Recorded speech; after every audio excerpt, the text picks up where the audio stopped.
Alright guys, continue the previous lab. I just opened the SSH of SQL client. Here we are. I'm gonna install the SQL tools. You can see here. Okay. MS SQL tools. Okay, let's click on yes for that.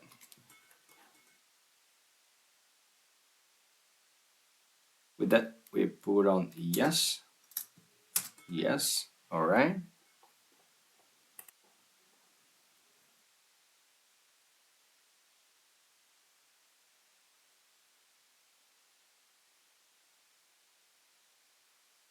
Alright, so we're going to export some paths.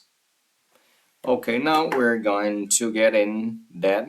Okay, let's see the machine here. This is the machine you're gonna get into. Okay, this is a private server Linux. Okay.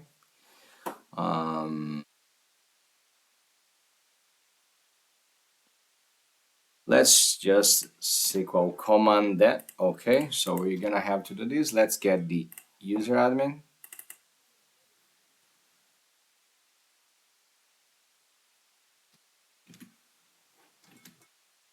Doesn't show that. This admins, what's the password?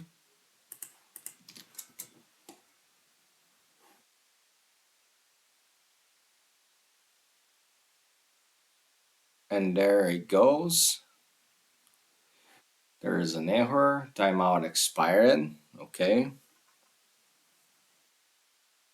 I will actually change the IP address since you use this IP address. In case I think should be this one here. Let's try again. Okay. Was 2, right? Let's get the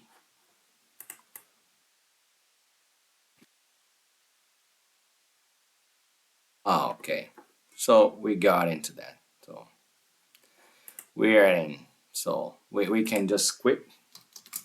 So we could connect that. Okay, let's exit. And now, for a reason you're here, we just could connect, and the next video we're going to destroy everything. Thanks for watching, and see you next video. Remember that we create a SQL Server machine. We created just a Windows machine to have access into that, as you can see from here. Okay, and we use the client to connect into this machine. Okay, and why you have like probably have some VPC rules, etc. to access that. Thanks for watching. See you next video.